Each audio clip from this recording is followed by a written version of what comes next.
Hello friends, I am Ishwinderjeet Singh from Guns of Nation Shooting Sports Academy and I am back with another video of hidden secrets of air pistol shooting. In my last video I had talked about the aspects of dry firing on a subconscious mind, and in this video I would be talking on that aspect which most of the shooters don't work on during the training session. But before that, those who have not subscribed to my channel, please do so that you can get further updates of our videos.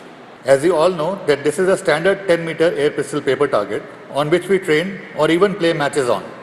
But we have got many other types of targets which we call training targets and we use for training purpose only, and which acts as troubleshooters when our techniques or shots go wrong. For example, if in a group of say 10 shots, your shots are scattered from 12 o'clock to 6 o'clock direction, which we call the vertical movement, for this problem we have a different type of training target.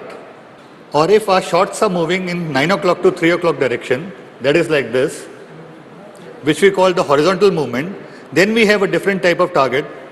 Or even if during a shot execution our mind goes to the score or result, for this we have a different type of target.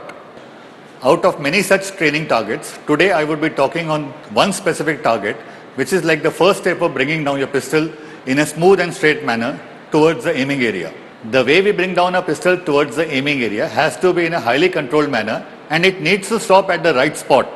And for this we use this training target in our academy.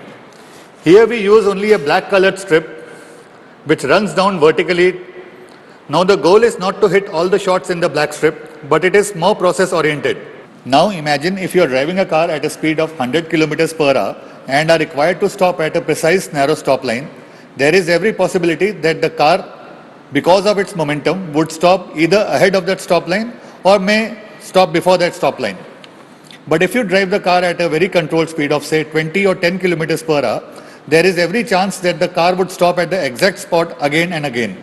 In the same way, if you bring down your pistol from the center of the strip in a very controlled manner, there is every possibility that the pistol would land at the exact spot of your aiming area, neither before nor below it. And believe me, achieving this control would make your task of squeezing of trigger in the aiming area very easy and very smooth. Do work on this and tell me whether it helped you or not. And leave your views in the comment section. See you soon in my next video. Till then, keep shooting, stay healthy and keep smiling.